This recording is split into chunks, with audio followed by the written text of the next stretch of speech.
Pag ikaw presidente ba, tapos alam mo na kung anong nangyayari.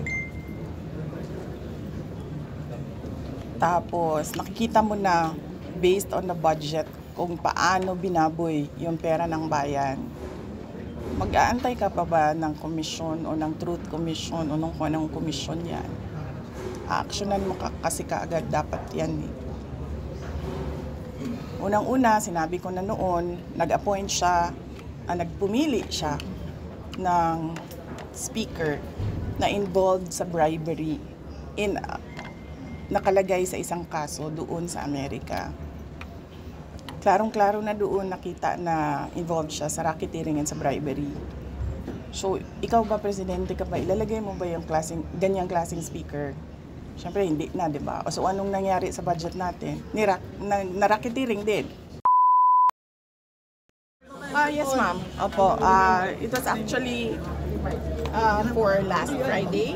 Ready na kami last Friday para pumunta dito. But the budget sponsor decided to defer it until Tuesday morning. So ngayon yun. Ang present ng budget ng Office of the Vice President at pag-defend ng approved sa DBM under the National Expenditure Program. Just like last time, ma'am, kayo lang din ang mag-isang humarap ngayon sa budget hearing po ng OVP. Oh, yes. Oo. Nag-usap kami ng mga kasamahan ko sa Office of the Vice President and syempre lahat ay apprehensive pa sa nangyari noon sa mga personnel. Nangyari noong committee hearing sa House of Representatives sa mga personnel ng Office of the Vice President na ang daming kinabahan, ang daming nagka-anxiety, ang daming nagkasakit. So sinabi ko sa kanila na it is best kung ako na lang yung aharap sa budget hearing ng Office of the Vice President. Next question, Marian. VP, yung 7.4 million pesos po na binanggit nyo, security personnel po, na public funds po ba galing? Yes. Oo. Napakaklaro nun, no, na wala akong ginamit para sa akin, para sa Vice President, na pera ng gobyerno para sa mga biyahe ko overseas. Ang merong charge sa Office of the Vice President ay yung security at decision yon ng Armed Forces of the Philippines kung magpapadala, ilan at kung sino. At yung pangalawa ay yung sa Office of the President, Office of the Vice President personnel na sumasama kapag meron akong events at activities for the Office of the Vice President. Ma'am, you were given an option earlier kung na pwede niyo i-waive ang inyong parliamentary immunity, but you opted to answer the questions anyway. Why po? Yes, oo. Ano nga ba yun? Meron silang tradisyon. According to the House of Representatives, meron silang tradisyon na hindi na nag-hearing ang budget ng Office of the President at Office of the Vice President. Pero kanina tinatanong ako kung i-waive ko ba yung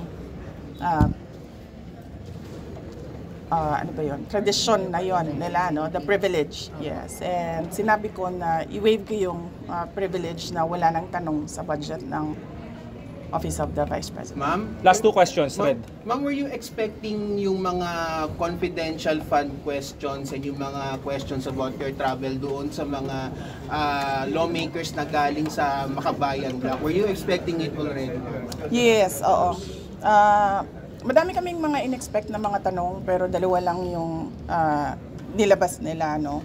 Yung tanong sa confidential funds na sinabi ng defense lawyers na huwag sagutin kasi meron silang defense strategy na hindi dapat malaman. Ma'am, pero yun nga ma'am, you expected po ma'am na parang dalawa lang yung Makabayan pero yung minority po ma'am had to offer your privilege, parang nirespect nila na hindi na sila magtatanong. So ano po reaction po niyo na yung almost all of the minority black po ma'am hindi na rin po nagtanong aside mo ng Makabayan? Hindi ko naintindihan yung tanong, sorry. Red, pakiulit. Aside po ma'am, kasi na parang minade na rin po ng minority, hindi na po nagtanong yung almost lahat ng minority, members ng minority sa inyo. Of course, majority expected na hindi na magtatanong. Yung minority hindi po nagtanong sa inyo, ma'am. So, ano po yung reaction po ninyo na parang dalawa lang sa minority, yung Makabayan Black lang nagtanong and hindi lahat yung ng minority members, ma'am? Wala akong feelings or reaction sa doon. Ma'am, why do you Last- think the House last question. Appropriations Panel extended parliamentary courtesy to you this year? This time. Because last year nga po, medyo nagkaroon ng intense scrutiny over your over alleged secret fundraising. Why do you think? Hindi ko alam. You have to ask the House of Representatives kung anong iniisip nila. Ma'am, kanina Pero you may- mentioned that you were Last not question to. answering kasi Minsan lang tayo nagaganito. subject of an impeachment trial po. Ma'am, are you still expecting na matutuloy siya or are you still preparing your defense? Oh yes, kasi kung hindi man yan matuloy ngayon, 2025, I'm sure mag-file yan 2026, mag-file yan 2027, or even siguro 2028, right before the presidential elections. So, this is all about the presidential elections of 2028. Ma'am, how do you react to criticisms about your travel expenses when you don't bring home po travel investment pledges? Oh, I'm sorry, again, wala akong kinuhang pera ng gobyerno sa mga biyahe ko abroad.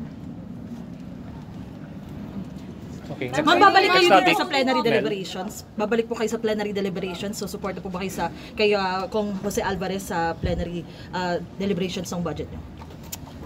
Ay, pinag-iisipan ko kasi naaawa ako sa kanya eh. Naawa ako kasi he's already 81 years old and kanina nasistress na siya. Kaya pinapatawa ko. Palihog, ma'am, kamusta po? Tingnan natin kung kung nandyan pa yung awa ko sa kanya by the time na schedule na ng plenary. Ma'am, si Pia, Marian? ano ba kanina, ma'am, binabanatan ka or medyo mas mabait sila sa'yo this time? Kasi yung word kanina ka nag-react sa Senator President O, Marcoleta. banat yun. Banat talaga yun. Maganda lang magsalita. Magaling lang magsalita yung dalawang nagtatanong. Hindi sila tulad nung dati na paano bang description ng paano yung mga Magtagulan.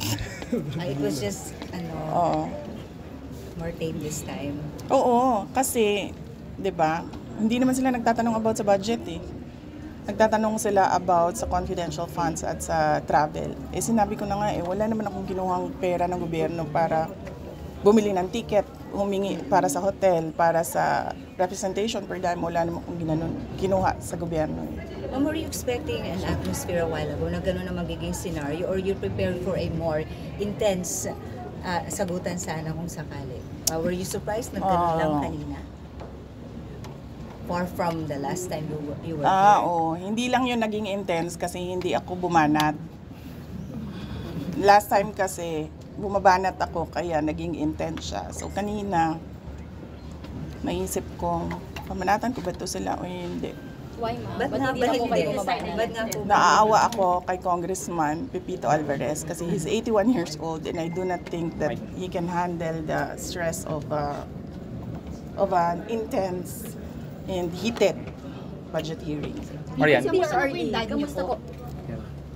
Tumawag siya last Friday. Monday ngayon. Hindi siya tumawag kahapon. No, it's Tuesday now. Last Friday siya tumawag. He's okay. Paano okay? Can you elaborate po? He's okay. Nag-usap kami about politics. Nag-usap kami about flood control. Nag-usap kami about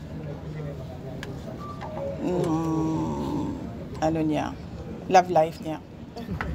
So updated po siya sa mga nangyayari ngayon, like nabanggit niyo nga po flood control issue. Ano pong nasasabi niya?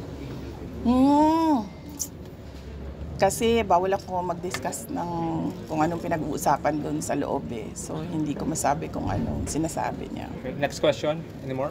Ma'am, pero nakababahala kasi parang ang sinasabi kasi ni Attorney Bonfan, he's unfit now. That's why we kept on asking how is really the former president kasi di ba parang kaya po na-defer ang kanyang supposedly confirmation of charges because of his health and medical condition. Sa tingin ko naman, merong mangyayaring hearing sa competency. So, antayin na lang natin yung mga experts. Both sides, sa ICC, sa prosecution, sa defense side. And I'm sure maglalabasan yung mga experts para sabihin kung ano yung problema. Okay. Ma'am, Ma'am, were you personally, do able... you think Solas. Marian. he is well, ma'am? He is fit to stand trial? Ay, naku, hindi ako expert sa kung ano dapat ang kapasidad ng isang witness or ng isang accused. Pero ma'am, sa conversation niyo, sharp pa rin po bang mag-ano po sa pag-iisip po si former president? Sige, antayin na lang siguro natin no yung hearing sa competency kung meron man. I'm sure masasabi ng mga experts kung ano yung nakikita nila. Ma'am, were you Next able question. to see former Vice President Robredo when you visited Naga po? Did you have the chance? Kasi ganito yun. Noong nagkita kami ni Vice President Robredo sa bahay niya, alala nyo, hindi naman odd yun. Hindi odd yun sa akin kasi binibisita ko talaga yung mga former vice presidents. Nag-courtesy call ako sa kanila, nagpapakilala ako. Sinasabi ko kung ano nangyayari sa opisina, ano yung projects ngayon, mga ganon, updates. At dahil doon, binanatan si Vice President Leni Robredo ng mga kasama niya, mga yellow, mga pink, particularly ni Senator Trillanes. At hindi ko kasi gusto yung naggaganon yung isang former vice president. Being a vice president, ayoko yung ginaganon ang mga former vice president. So, for this visit sa Naga City, nagdesisyon ako na huwag kami magkita para wala nang masabi ang mga tao about former Vice President Leni Robredo. Haji. Usap po kayo. Usap kayo. Hindi man, wala kaming numbers sa isa't isa. Haji. Apo. Ma'am, Madam Vice President, magandang tanghali po. Baka lang po aware po kayo sa recent moves po ni Cavite Representative Kiko Barzaga sa House. Parang china-challenge niya po kasi yung leadership ni House Speaker Martin Romualdez, ma'am. Dapat lang. Dapat lang talaga. Dahil nakita nyo naman yung budget 2023, 24, 25. Malamang agawan na naman yan ng budget sa 2026. At lahat yung mga past budgets natin, nakita natin na it was under the leadership of Speaker Martin Romualdez. Ma'am, dahil hindi mamatay-matay yung issue ng ouster attempt dito sa Kamara, kayo po ba may personal po ba kayong bet for the speakership? Wala, hindi ako, masyadong madami kaming inaasikaso sa Office of the Vice President para ko isipin kung anong nangyayari sa House of Representatives. Other matters, ma'am, baka mayroon din po kayong comment dun sa independent commission po ng Pangulo, yung composition, baka may any comment kayo, ma'am? Pag ikaw presidente ba, tapos alam mo na kung anong nangyayari, tapos nakikita mo na based on the budget kung paano binaboy yung pera ng bayan, mag-aantay ka pa ba ng komisyon o ng truth commission o ng kung anong komisyon yan? Actionan mo kasi kaagad dapat yan eh. Unang-una, sinabi ko na noon, nag-appoint siya, nagpumili siya ng speaker na involved sa bribery nakalagay sa isang kaso doon sa Amerika. Klarong-klaro na doon nakita na involved siya sa racketeering and sa bribery. So, ikaw ba, presidente ka ba, ilalagay mo ba yung ganyang klaseng speaker? Siyempre, hindi na, di ba? So, anong nangyari sa budget natin? Na-racketeering din yung budget natin. Tapos, siyempre, sumabog na. Hindi ako makapagsalita sa Department of Public Works and Highways, pero makapagsalita ako sa DepEd kung anong nangyari. At sinabi ko na sa inyo. Sinabihan na siya, alam niya. In a cabinet meeting, sinabi sa kanya kung anong nangyari sa Department of Education budget. And then, ang ginawa niya is nag-change topic siya. So, anong pa bang komisyon, anong truth commission, anong investigative body pa ang kailangan mo Nandyan na yung budget, nakikita natin kung paano siya kinuha. Diba dapat nun, diretso mo na gawin, tanggalin mo na yung speaker mo, ayusin mo na yung, sabihan mo na yung mga kaalyado mo sa House of Representatives, ayusin niyo yung budget, tapos panagutin mo na yung, mag-lifestyle check ka na dyan sa mga congressman at sa mga staff nila, dami dyan, may bahay sa abroad. Diba? Ma'am? Masyado siyang hindi niya alam kung anong gagawin at masyado siyang mabagal gumalaw. Nagmamadali ang Pilipinas eh. Pero alam niya lahat to, ma'am.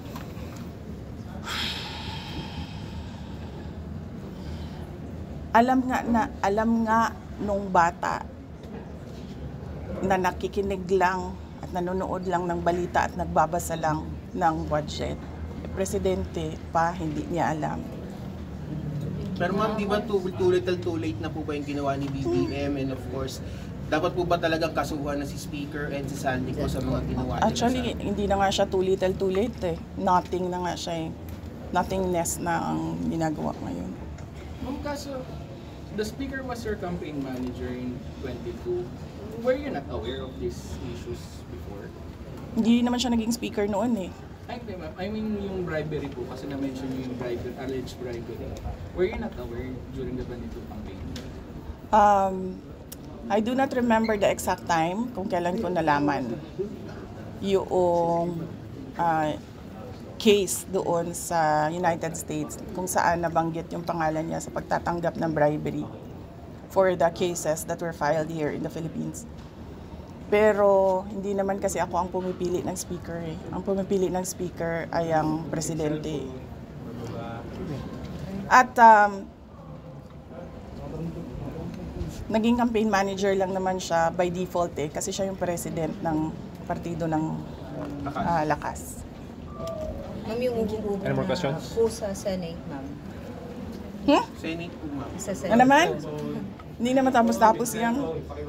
Ate Chris. Meron na namang Senate. Sinabi niya ni SP kahapon, napaka na lang daw ito ng minority. Kaya medyo napikong si Senator Bato.